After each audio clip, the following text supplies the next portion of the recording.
What's up, y'all? Glad to be back.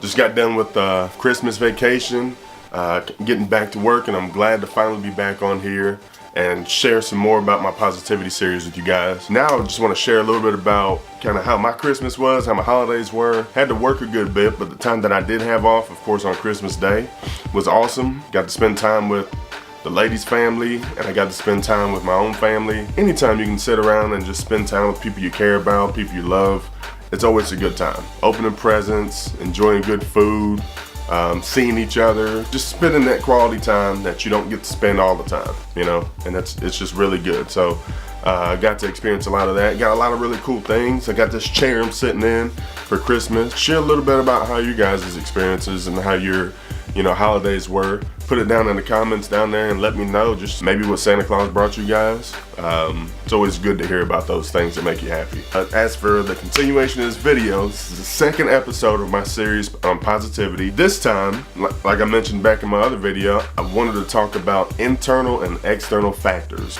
I'm reading from my iPad this time. Got me a new case, feeling good. So positivity, the definition is the practice of being or tendency to be positive or optimistic in attitude, right? How do you keep yourself positive throughout the day, that continuation?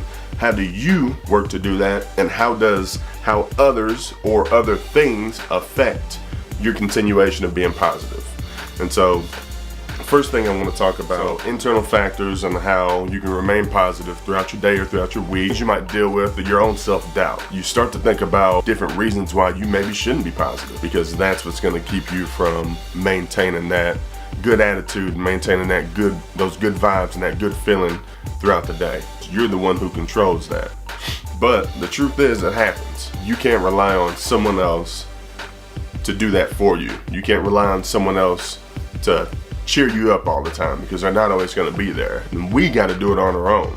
And so we have to rely on what I would call, and what I've learned to be, a focal point. And so your focal point can be anything.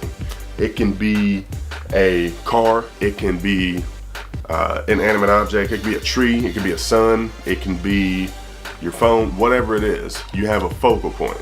And I learned this actually back in college when I went to a camp. It was a summer camp for student athletes, Christian summer camp up in Colorado, and I remember playing volleyball, and it was competitive, man. We were college athletes. Me playing football, I was playing actual volleyball players, I was playing basketball players, I was playing all these really competitive athletes, and it was dope.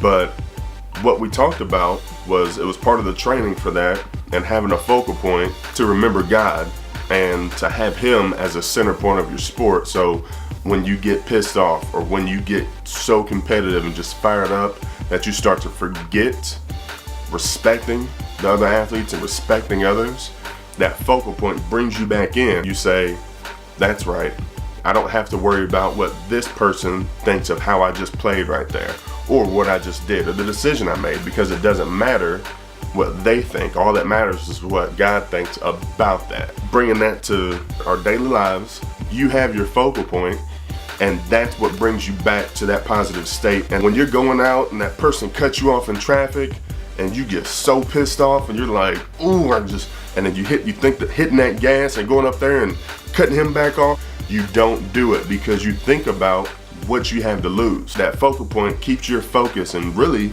just keeps you in line and on track to be successful and to reach your goals and to do the things that you want to do. But I just want to share this with you guys. Please like the video if you enjoyed it, or if you took something from it. Subscribe to the channel so you can see the rest of my series, and continue to comment. Share how your Christmas was, like I mentioned.